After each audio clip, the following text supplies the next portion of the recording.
সতীর্থ খেলার উদ্দেশ্যে 7 নম্বর দর্শক খেলোয়াড় সেখান থেকে রাশেদুল ইসলাম বলটি ধরতে সক্ষম। থ্রোয়িং খেলার সতীর্থ খেলার উদ্দেশ্যে আবারও সেই ফুটবলার লং পাস করলেন, আবারও জালশিকা ফুটবল একাদশের অনুকূলে সুযোগ 9 নম্বর রাষ্ট্রপরিচিত খেলোয়াড় মাঠে প্রবেশ করলেন। বাম্পার জয়নকিক সিনের ফাঁসির হয়ে দাঁড়িয়েছিলেন, ফাঁসির ভেদ করতে পারলেন না। এখনো বল দখলে রেখেছেন জালসুকা, দিবাক সিনের মধ্যে প্যান্ডেলের মধ্যে ঢুকে পড়েছেন।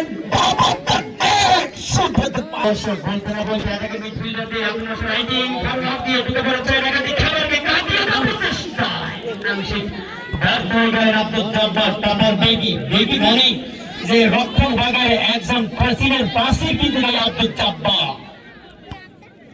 দূরপাল্লা থেকে কিক করেছিলেন।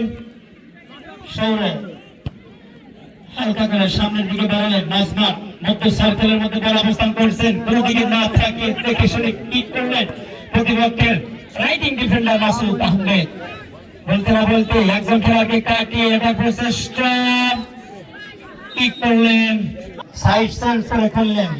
মিডফিল্ডার বল তাকে দিবেন, সমুদ্র ডিপলিং সাইড সেন্স ডিফেন্ড খেলোয়াড় দিয়ে আপনার প্রচেষ্টা বল পেয়ে গেলেন।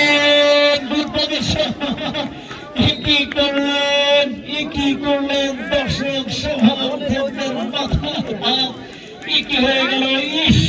কাবেন্ডি করছেন, মোবাইলের দিকে আসক্ত না হয়ে এই বক্তব্যটা যখন আপনি বেছিলেন দর্শকদের উদ্দেশ্যে কাবেন্ডির মধ্যে দিয়ে যদি আপনার কথাটা বলতেন।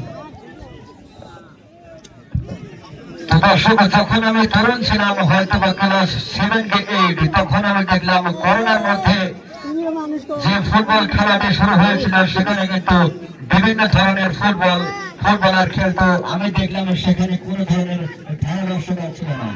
তখন আমি সেই ফুটবলের যখন দর্শক হিসেবে উপস্থিত হতাম তখন দেখতাম একজন ধারাদর্শক।